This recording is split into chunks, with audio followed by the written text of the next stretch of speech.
Welcome to Women in the Arena podcast, the podcast celebrating women doing extraordinary things in plain sight. I'm your host, Audra Egan, and our mission is to elevate the value, strength, and resilience each woman brings to the world. Without further delay, let's go ahead and start the show.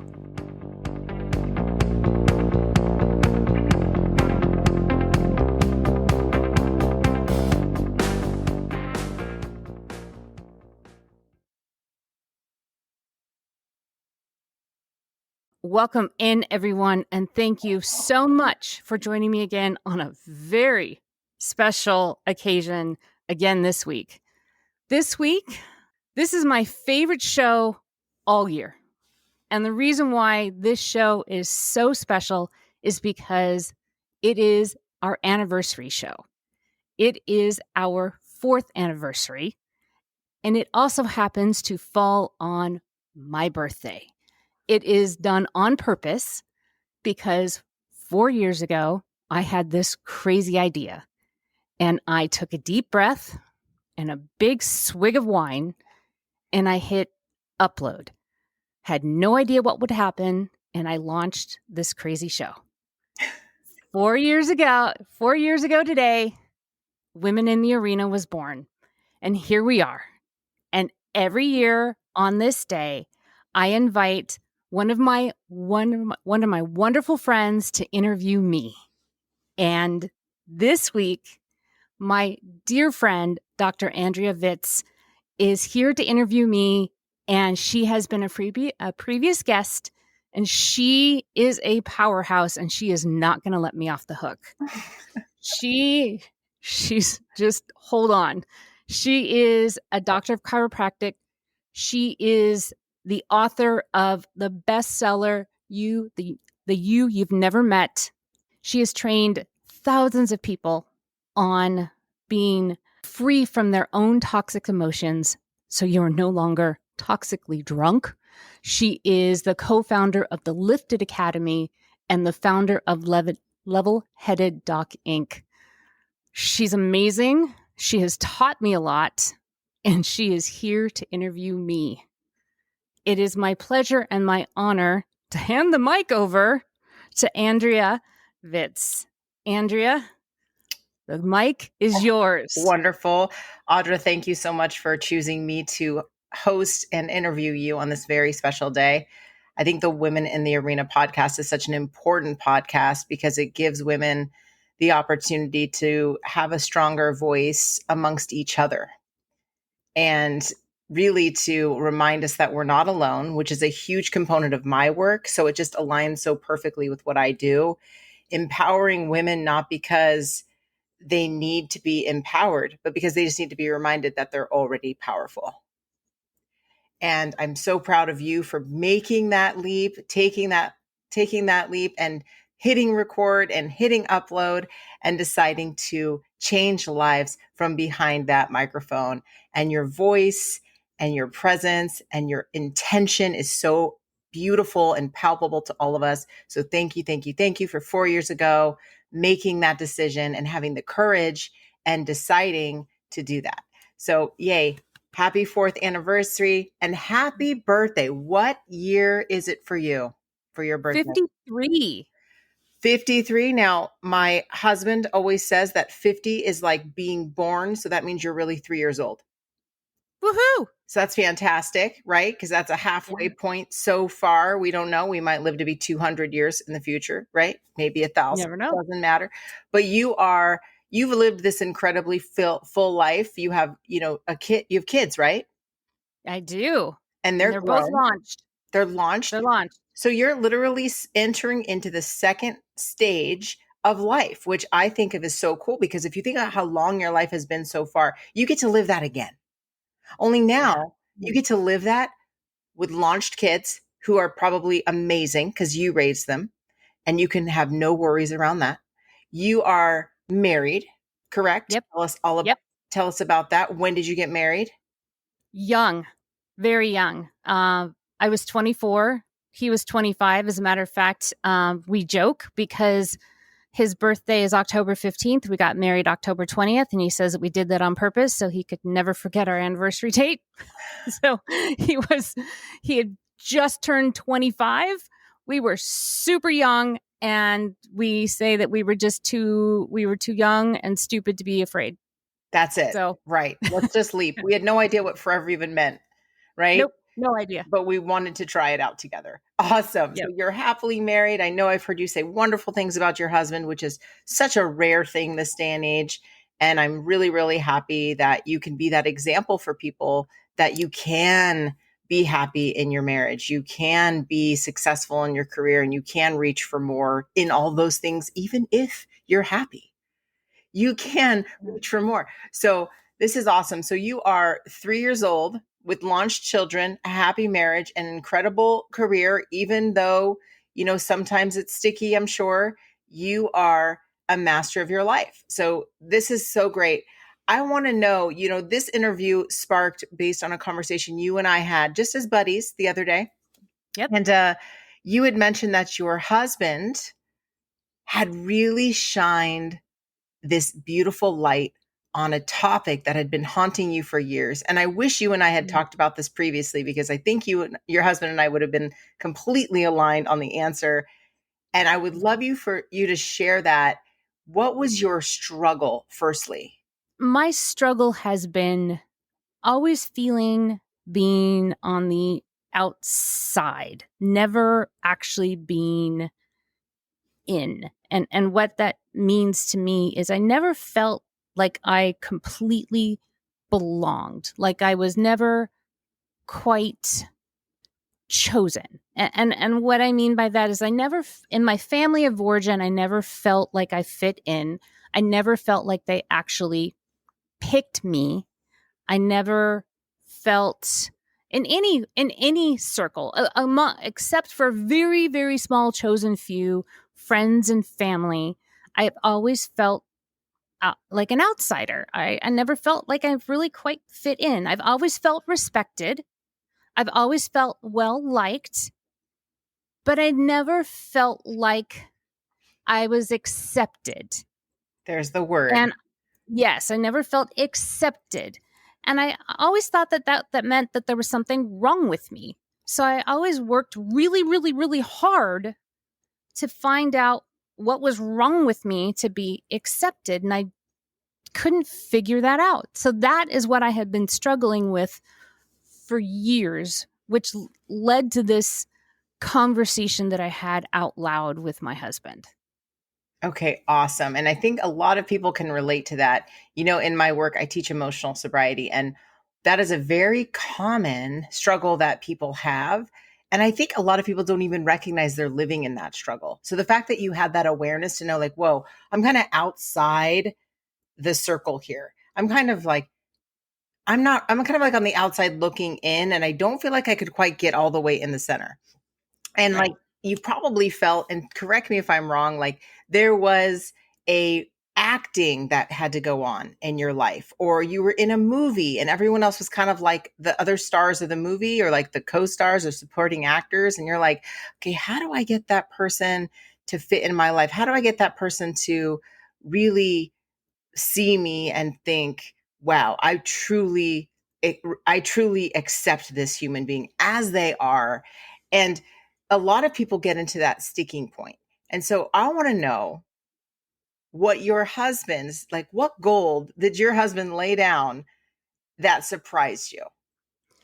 Well, this was shocking because, as I had shared with you before, that every once in a while my husband says something brilliant, which just is surprising to all of us, because this is a man that fights with the electronics in our household, and the house, and usually the electronics win. They just like they fight back, and he's like, forget it.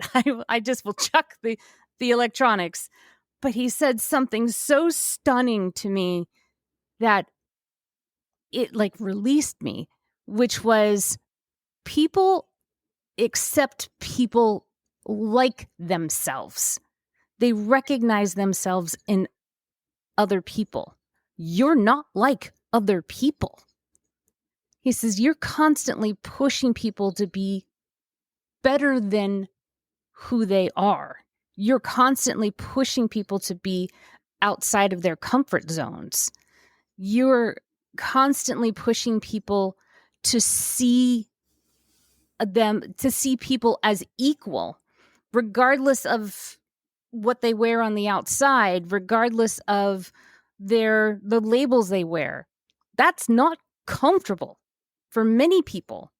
You are constantly pushing people to be uncomfortable, and that's normal for you. And there's no way that they can claim you as one of their own because you're not. And that is not your role. It says, so they cannot claim you as one of their own because you are not. And that is not your position in life. So you are going to have to be okay with being respected and not accepted. Yes, there's so much truth to that. Big round of applause for your husband for bringing that from the ether and just delivering that onto you and blessing you with that release, because that is a huge component of it. And what you're describing is what I call cultural codependency. It's a reliant on needing the approval and acceptance of those around us in order to validate our worth and our value in the world.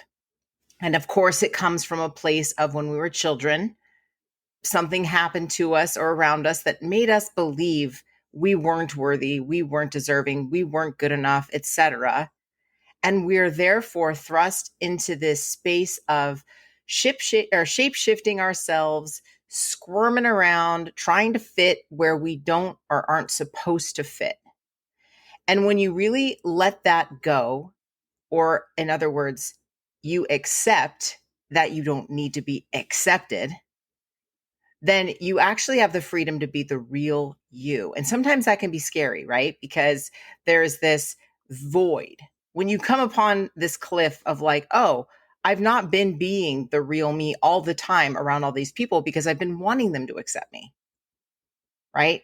And so you finally ask yourself, well, who would I be if I were just me in front of these people? And you release that, and you'll find when you release the burden of needing someone else to accept you, you automatically are closer to the person because now they get to know the real you. And I think that there's a lot of people who do meet you that are like, you are putting a shiny mirror up to my face and it feels scary. So I'm going to hold you at an arm's length. Right? I think that's the real you showing yourself. But there's probably areas of your life that you didn't do that in order to accommodate their denial of you, their rejection quote of you, So what are some of the habits that you used or skills that you used to try to get people to accept you? Maybe even outside of your integrity. I mean, we're all the same. So like, show me what the worst looked like.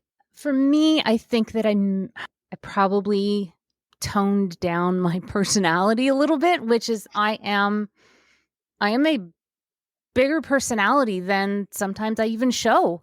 There are certain settings where I would probably be louder.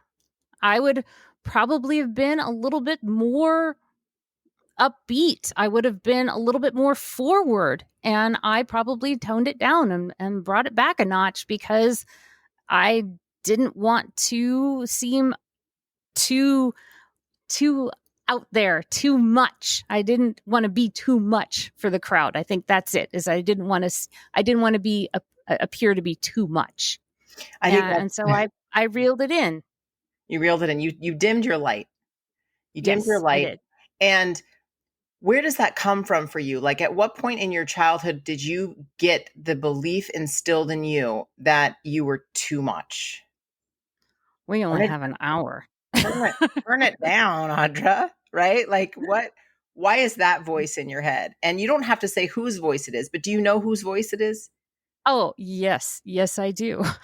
Wonderful. And I know you're probably totally fine with sharing all the things because you're like, I want to help people. I will tell them everything. We share that as a value. And I think that's what makes us such good friends. It's like, here's where I sucked. Like, here's where I currently suck. Like, I'm working on this. And so I love how open you are.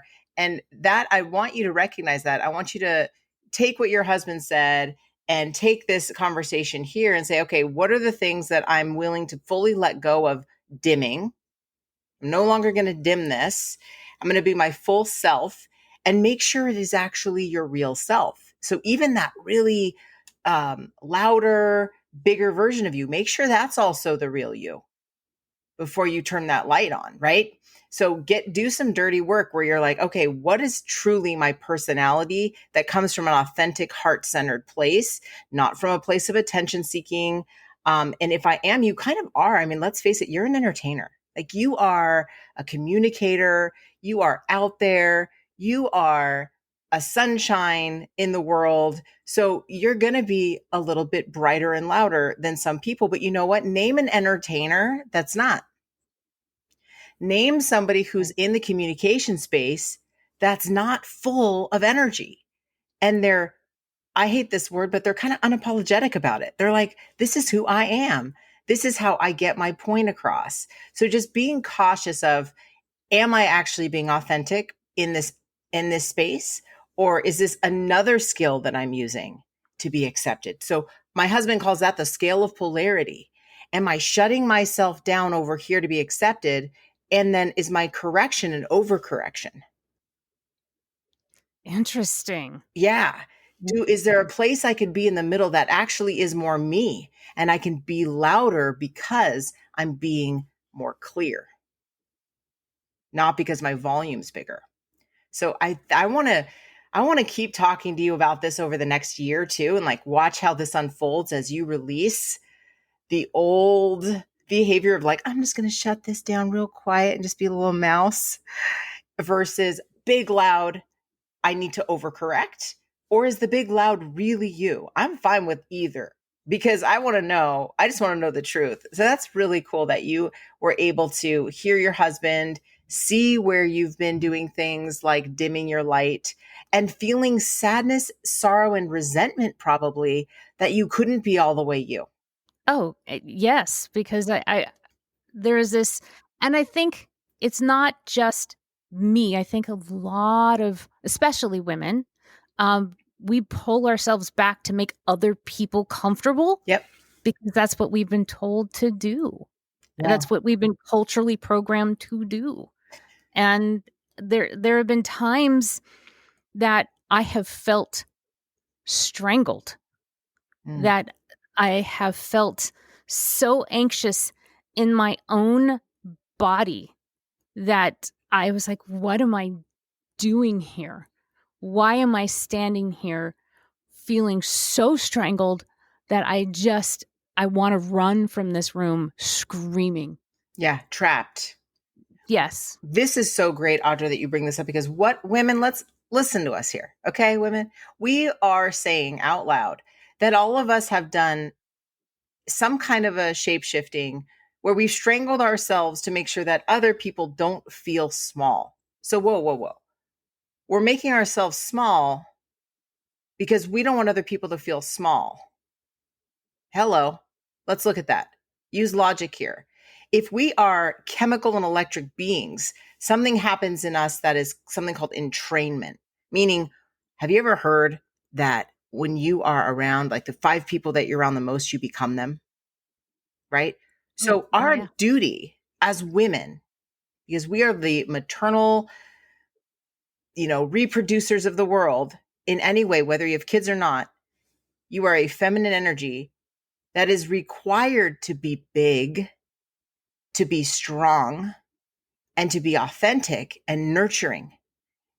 And you're supposed to be an example of your best version of you so that other women can entrain to you and become like you.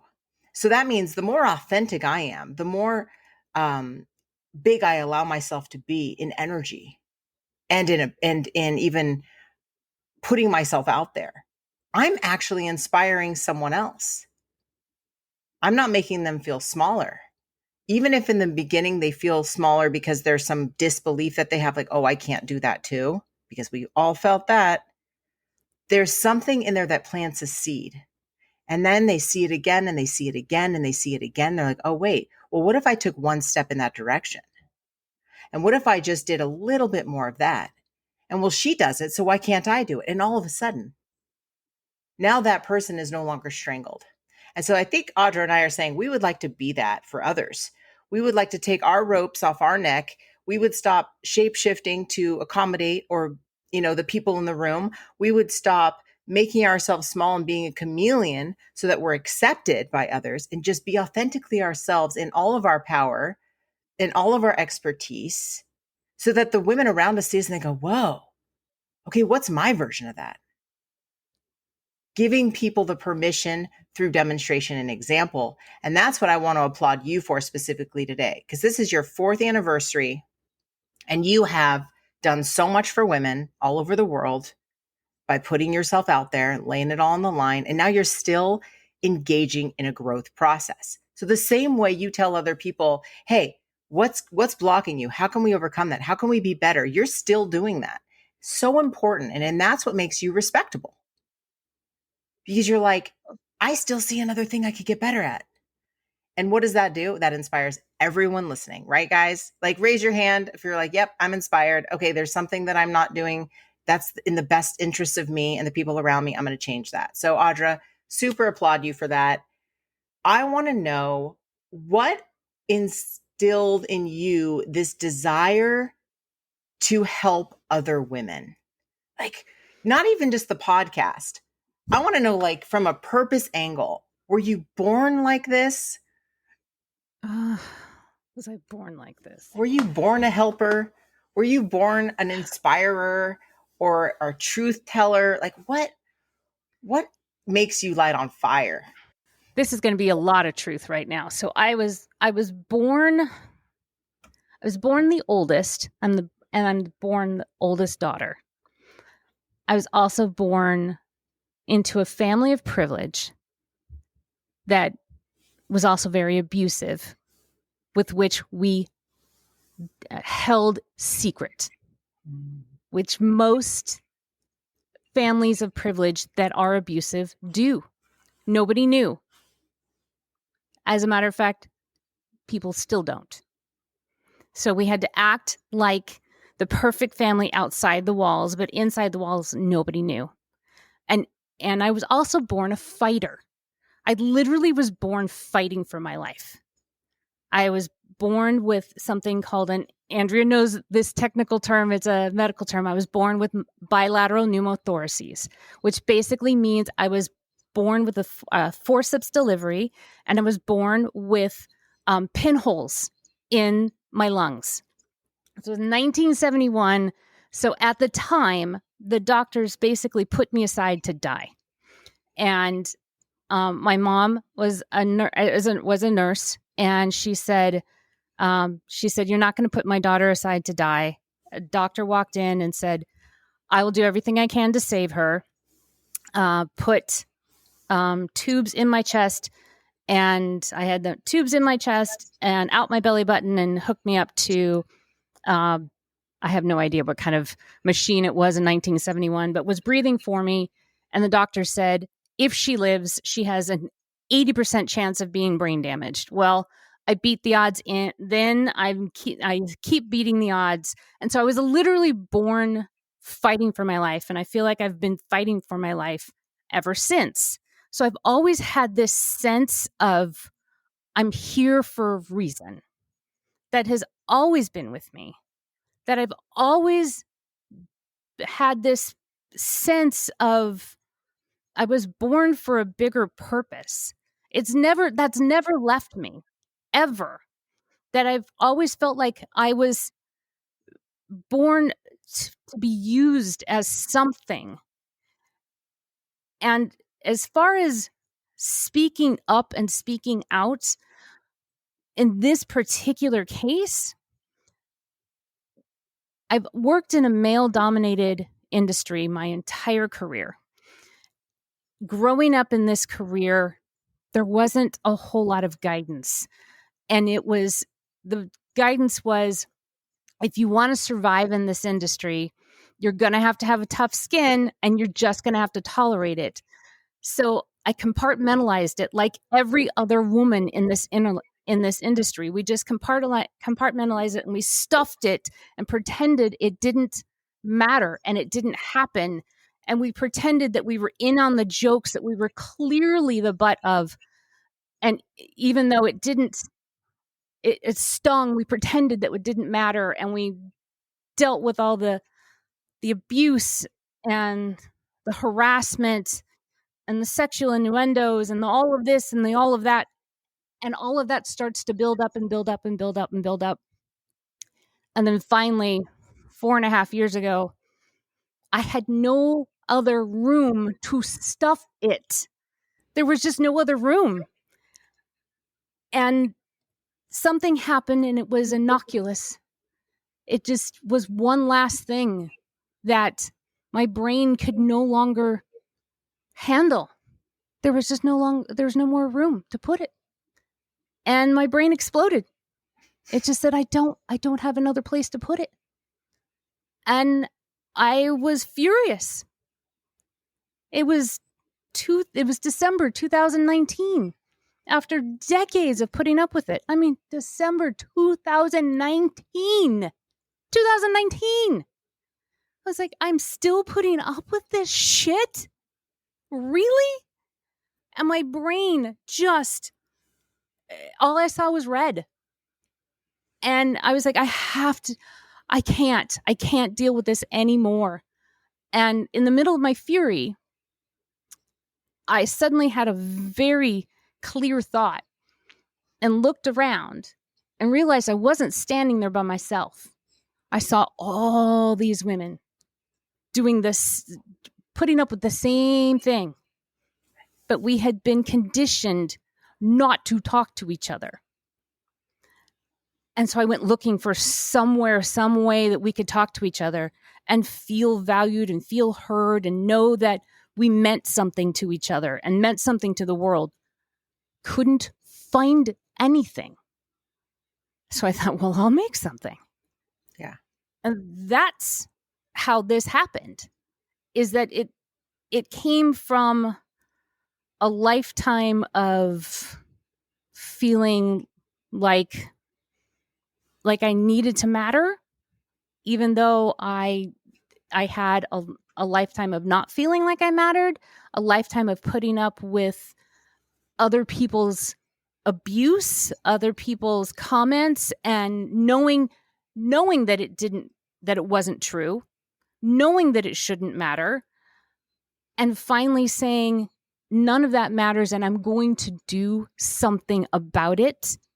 And I'm not just going to do it for myself, because I was put here for a larger purpose. And I can't just defend me, because I was given a voice. And if I'm going to speak up, and then I'm going to speak up for as many people as I possibly can. And that's how this was born. Excellent. You know, your story about your birth is really interesting. I believe that when we start from a deficit around anything, that's what we're going to become best at. And when you think about the human voice, it really is what? Coming through an instrument. What is it? What's the human voice? It's breath. It's breath. It's breath. It's you cannot speak without breath. And I was born without breath. Yeah. So you overcame something that, believe it or not, was just your sign that you were going to have to use your voice. You were going to be born into an abusive family where you're going to be taught not to speak. You're going to then choose a career and a path and surround yourself in an environment with people that feel like home. And you're going to, again, get a lot of reps in not speaking. And all of a sudden, you aligned with your actual purpose. And it took that much time to build your energy toward a different solution. And all of a sudden, your lungs filled with air again. And you directed that air in a more meaningful and powerful way that would actually solve the suffering of so many people that don't even know that it's even allowed to not suffer around. Like, they don't even know that they could say something and actually make a difference in their situation, or that they could step away and surround themselves with more people that they want to be like versus the people that tell them who they're supposed to be or that they're nothing. Even if they don't say it specifically in those ways. You know, as human beings, we find ways to hurt others through the seam. You know what I mean? I don't have to tell you directly, oh, I don't like you. I have little seams that I can find in you. And it's like those little fractures that happen to us when we're little that open up. And I swear, as human beings, we can find it in the other person. And it's probably because we're all the same. It's like when you say something to me, it's going to feel, before emotional sobriety training, I should say. Now I'm pretty hard to trigger. But if you were to say something to me, you would be able to find a seam that I could also find in you. It would be very similar. And it all comes down to separation, being alone, and being not good enough. Right?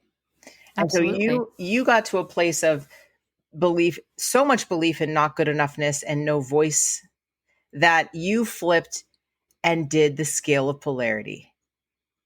Let's say you overcorrected, but I don't think it was overcorrecting. I think it was definitely needed. It was like a hammer coming down on the nail, right?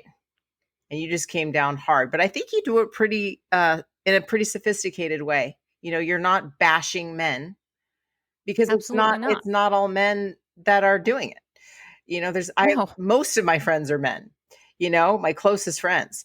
And so I'm 100% respectful of you for that reason, because you're just like, here's what it is. Straight out of the box. Like, this is what I experienced. Here's some way around it.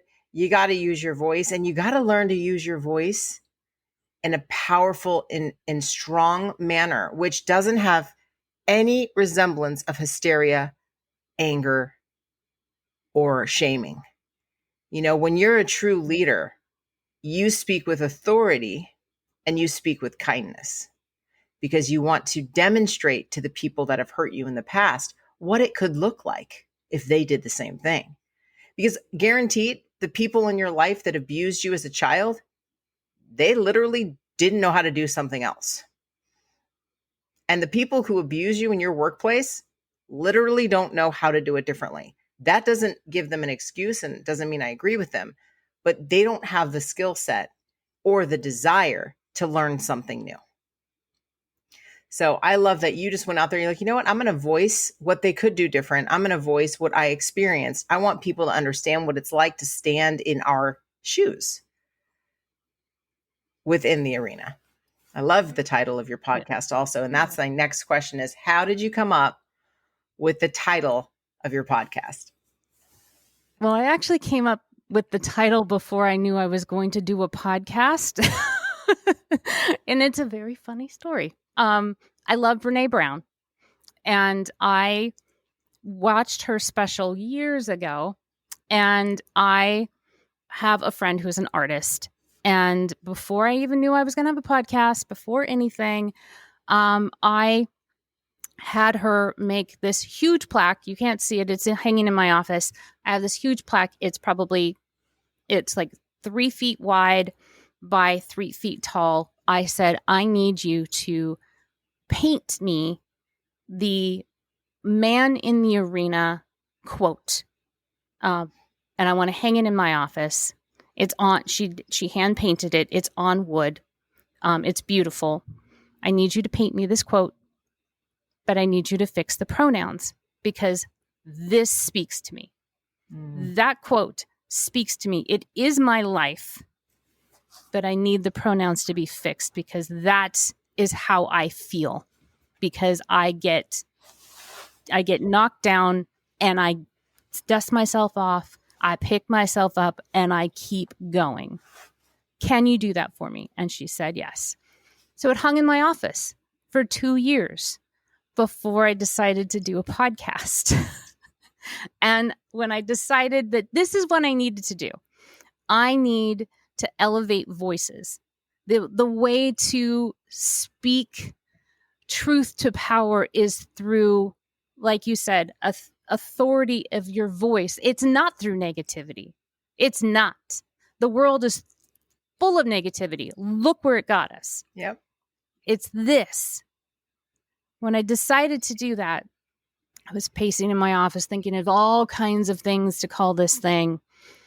Pacing, staring into space. And then I was staring at this plaque and realized I had named it 2 years prior and didn't even know I was doing it. Yes. That's what I did. Oh, I've got chills all over. That is so great. Do you have that picture close by? I don't. I think that might need to be a post and when you release this episode, I think that needs to be the cover. I will post that. I will tell you that through doing this, through putting out truth and transparency, I've had lots of surprises. And some of the greatest surprises have been the amazing feedback that I have gotten from men, because they see what I'm doing. They have been my greatest supporters. Yeah. They don't shout it from the rooftops because they're not comfortable with that yet, and I'm okay with that. They're in their own cultural codependency. They are. And I am okay with that, and I respect that.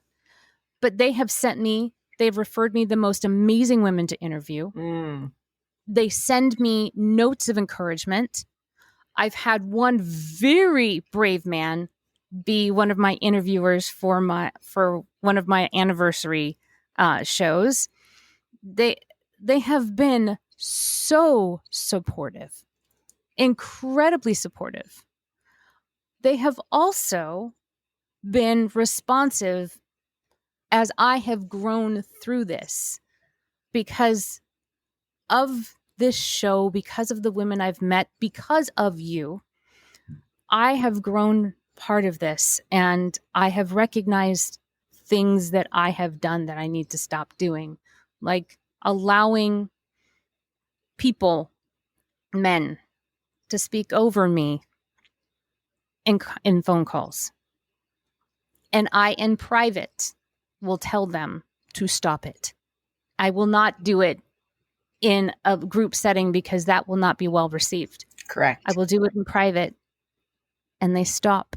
Can you give us an example of what you say and how you say it? I think there's women listening going, but how? How did you get the courage? What words did you use? I will tell them my voice needs to be heard as well. My voice isn't as deep as my male counterparts. It may not be as loud, but what I have to say is just as important. And you need to provide me the space, as well as my female counterparts, to be heard. And I'd appreciate the opportunity for that space. And the response is, I didn't even know I was doing that. Usually, right? Because what did we talk about earlier? They don't know. And here's the thing, men, I say men, I don't mean like globally. I know there's differences, but men for the most part love fixing things. They love it. They love being valued for that.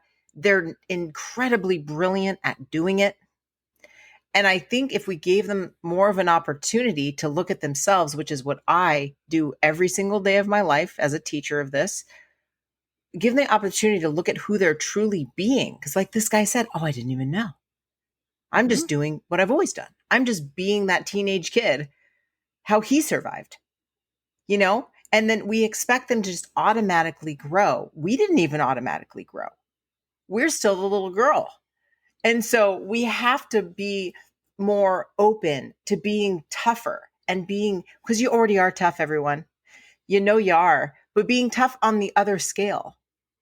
Being tough and like, I'm going to be able to hold the space for this man or woman, but this man who doesn't know how yet. And I'm going to take time and I'm going to open his eyes.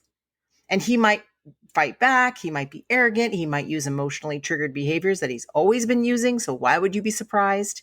because he feels threatened. He feels embarrassed. He feels like you're tussling with him, but you're coming from a place of motherly, maternal, nurturing. That is your wheelhouse. Even if you don't have kids, you can tap into this amazing space of, I'm going to sit here with this person and I'm going to show them the way. And I'm going to do it not in a shamey or condescending way. I'm going to do it like, hey, let me grab your hand and show you how to be a leader in the most true way by seeing all these people as equals in the way that I mean it. Right? We're different. Men and women are different. We're not, quote, equal. We're totally different, but we're equal in the fact that we are all born in this, I want to say, divine way. We are all these pure, amazing, innocent creatures when we come here. And then things happen and we get knocked off course. And so what are we here to do but to help each other get back on course with love and with excitement and enthusiasm and forgetting all the places we were victimized?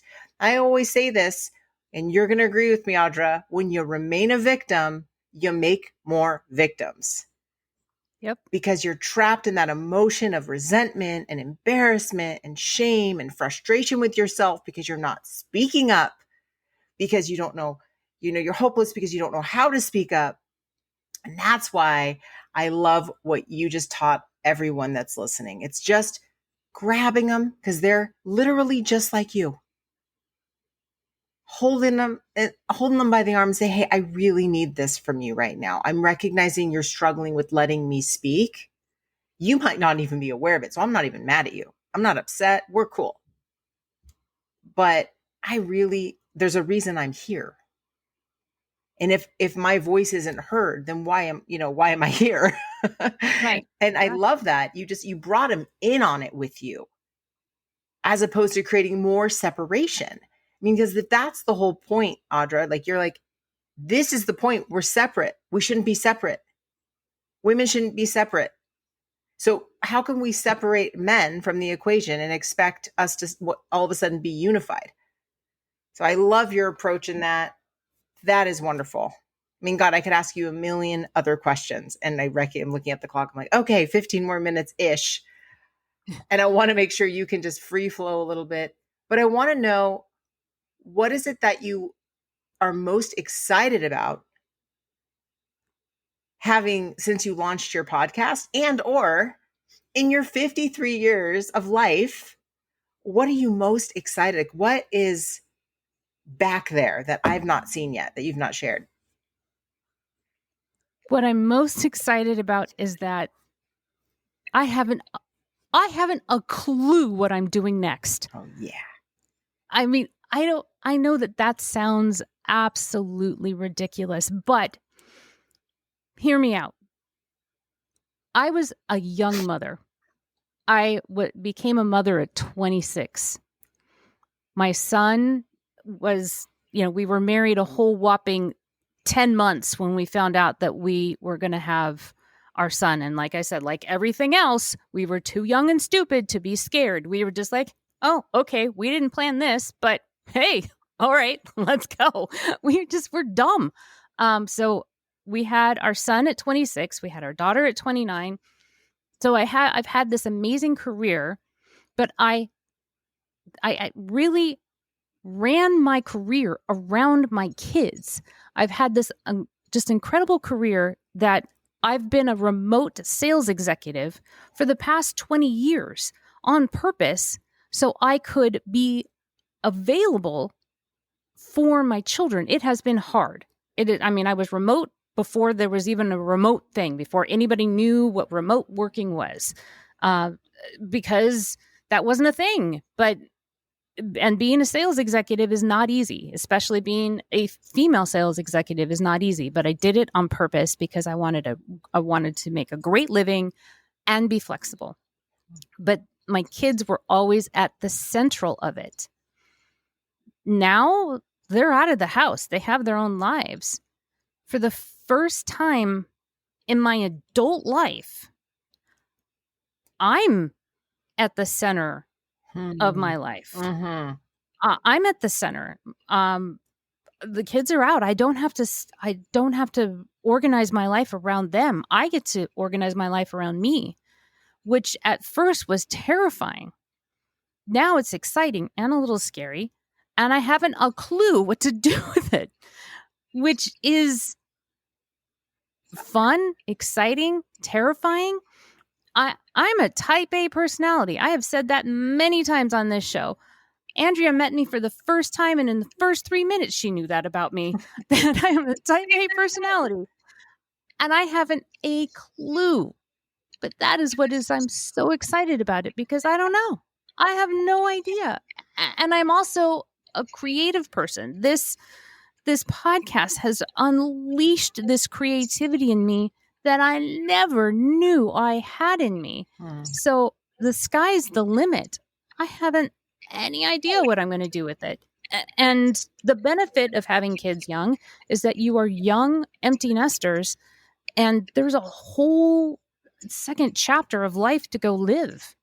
So yeah, that's what I'm most excited about, is that I haven't any idea what I get to do next. I love that. I have some ideas about what you could do next, but I'm going to keep those to myself. And we'll talk about that offline. I'm super excited for you. I feel like your life is really just beginning. Like you said, your brain develops when you're 25 years old. It's fully developed.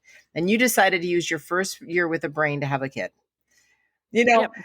So you're experiencing life with a fully formed brain for the first time as an individual person without kids attached to them.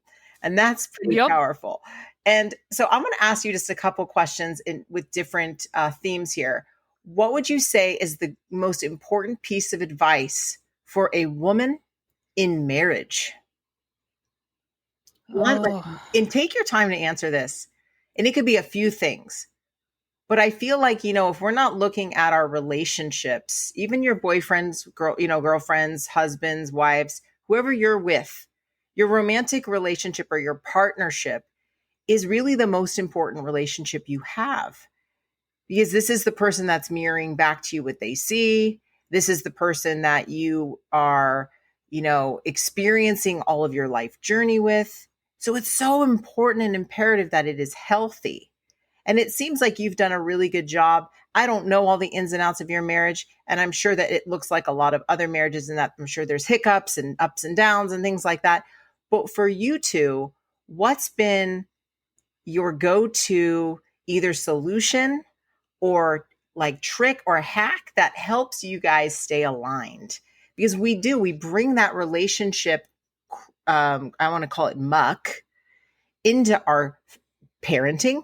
We bring it into our personal health care. We bring it into our workplace. As women, it's really hard to compartmentalize that into a different space. And honestly, for men too, they just do a better job denying it and pretending it's not there sometimes. But women tend to have a harder time going to work when they've just had like a huge fight with their partner, for example. So what is your secret for us? Secret sauce us. A couple of things. One, emotions are great. Emotions are fantastic. Falling in love is awesome. But love is that falling in love fades. The love of marriage, lasting marriage, is not a feeling. It is a choice. It is a choice that you make every single day. It is a choice that when you get up and the garbage needs to go out, and when the dogs are making you crazy, and that there are bills to pay, that is a choice every single day. So when you are falling in love, you need to you have to discuss and make those decisions, talk about those choices, because that's forever. That's the forever part. You need to talk about the forever part up front and know what you're getting into, because the falling in love part is the fun part. You need to discuss the mundane stuff, the stuff that gets hard, the messy, all of that. That's the first thing. The second thing, don't let society dictate what your roles are. Nice. my husband was a stay-at-home dad Amazing. because he was better at it. He just was. That is And amazing. that's fine. Don't let society tell you what you should and shouldn't do. This is exactly right there, Audra. You just described another version of cultural codependency. I have to play this role so other people won't be threatened by me. And I don't mean threatened like unsafe, but there is a version of people that feels unsafe a little bit and just like grossed out, or it just doesn't look right to them. And they instantly judge, they're flooded with negative emotions. That's their thing. That's their prejudgment and their stereotyping. And so for you, you're saying ignore that completely. Mm-hmm. Do not allow yourself to shapeshift or get smaller or change your plan or decision that you made in integrity because that person across the street might think something funny. Right. That's exactly. it. And there's that. And then there's also, there are women like me that and there's lots of women like all of you that are so capable that you can fix everything. You can fix everything in 5 minutes flat and be down the road before your husband has even put one foot on the floor. Just because you can doesn't mean you should. Ooh. Because, take this from me, that starts to erode his self-confidence. Give us examples. What would we not do? Okay. What I mean by that is that my husband needs time to think through an issue. I think very quickly. I'm great in a crisis. As a matter of fact, I'm best in a crisis because I was raised in an abusive family. Right. The better the crisis, the faster and more clearer I think. That's just how it works. That's just the way the brain works for me. And I can solve a problem very quickly. My husband needs time to think. And so what happens is if there is a crisis, I have already had the problem solved. I already have it in motion and I'm on to the next. He needs time to think through it. He needs time to plan it. And then he needs time to execute it. You do that often enough, that erodes his self-confidence, that erodes his position in the marriage, that erodes his self-worth as a man. And it puts him in this weird position, and it puts you in this weird position of more in your masculine, which is not where you want to be. There is a balance. You don't want to do that. You want to give your husband space to allow him to help you solve the problem. Doesn't mean he doesn't want to. You just need to allow him to help you solve the problem. Just because you can doesn't mean you should.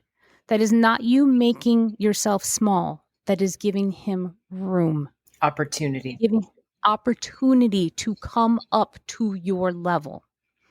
I have made so many mistakes where I just eliminated him. I didn't give him opportunity to come up to my level because he wasn't coming up fast enough. Awesome. And then on the flip side, what is something that you would tell men about? Because obviously it goes the other way too. Like, what is it that men do that take away a woman's femininity? Not saying, give me a moment. I want to help you. Give me a moment. I need you. Take a breath. Saying, I know that you've got this, but I want to help you. Please take a moment. Take a deep breath. I don't want you to handle this on your own. Please breathe. Give me a moment to catch up and we'll do this together. Awesome. Language, Yeah. language, communication. Don't hold it all in. Communication is key. I do not want to mislead everybody. My husband and I sucked at communication for a really long time. We were just very stubborn to not give up. Yeah. That's the key, is that we were really, really stubborn to not give up. We have gotten much, much, much better at communicating as we have gotten older. He has said, I need you to give me a moment so I can come up to your level. And I'll be okay. I need you to catch up. Awesome. And then where are you not at his level? Where am I not at his level? He chills a whole lot better than I do. Yeah. I have no chill. There's no chill here. And do you find like if you spend some time around him in his chill, it allows you to learn that? Sometimes I am not. I don't know how. So you could say the same thing. You could say, give me a minute for a second to catch up to your chill. Yeah, I just wish he would chill differently. I'm not great at watching YouTube videos all day long. Oh, yeah. Can we chill differently? I mean, I'm open to chilling different. Let's go hang out in the pool. Yeah, there you go. Yeah, compromise and communication. I love it. Yeah. And then Yeah. wrapping up today, first of all, again, happy birthday. Congratulations on the 4-year anniversary of Women in the Arena. And lastly, I just want you to kind of send us off with, if somebody were just starting out in their career as a woman, what piece of advice could you give me in like 30 seconds? Be you. Do not compromise you. Don't pick up the coffee cups in the conference room. For the love of God, do not pick up the coffee cups in the conference room. And do not make yourself small. You have earned your right to be there. Do not give up your seat. You stay firm in your seat. They can make their own seat. Yes. They'll make room for themselves. You stay firm. That's what you do. Amazing. So anywhere you recognize that you might be going into a codependent behavior of wanting to appear a certain way or not wanting anyone to feel uncomfortable or dipping your toes into a role that you don't really want, but you think you're supposed to take, pull back from that and be more authentic, because that is really what you're saying here. That is the message of the entire day, is not getting sucked into cultural codependency, to be able to shine your light, turn that dimmer back up, and be completely comfortable being her.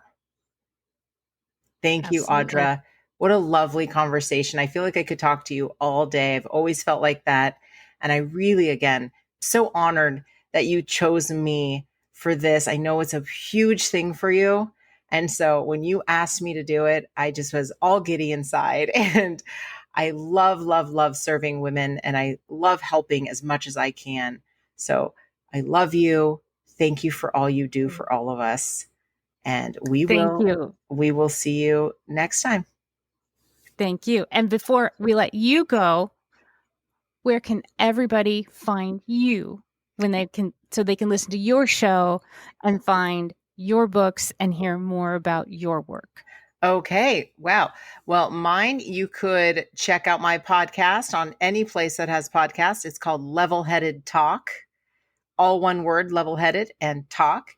You can email me, Andrea at liftedacademy.com, if you want a more personal intro. I always respond to emails. I love connecting with new people. So please, even if you just want to say hi, reach out to me. I'd love to pop on a phone call with you and get to know you and help you in any way I can in a short amount of time. And if you also want to just check out our website, liftedacademy.com, you can get a little bit of a sneak peek into what we're growing over here. I would love to help all of you. My book is called The You You've Never Met: How to Stop Experiencing Pain and Chaos in All of Your Relationships by Sobering Up, Emotionally Speaking. Again, I love you all. I wish I could meet all of you and give you a hug. Audra, thanks for creating such an incredible community. You're amazing. Andrea, thank you for being here with me and doing this with me. I was really nervous before we started because I have no idea what to expect. This was awesome. Thank you so much for being here. I adore you. Thank you for being here and doing this. And I want to send a very, very special thank you to all of you for being here with me for the last 4 years. There's absolutely no way I could have done this for 4 years and beyond without your support. So I want to thank all of you for hanging out here with me and supporting me. And I'll see you all in season 7. See you next time. This is just the beginning.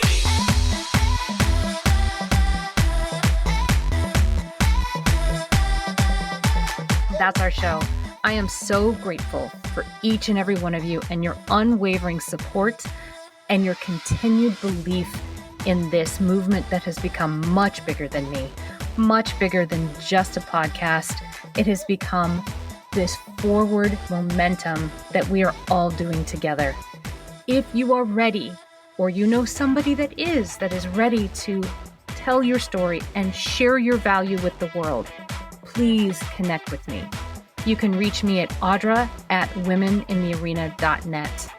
I am so honored and thankful that you will share your story with me, and I'll make sure that it is well taken care of. I will never stop thanking each and every one of you, and I cannot wait to talk to you again next week as we share another woman's story and we celebrate her doing extraordinary things in plain sight. We'll see you next time. This is just the beginning.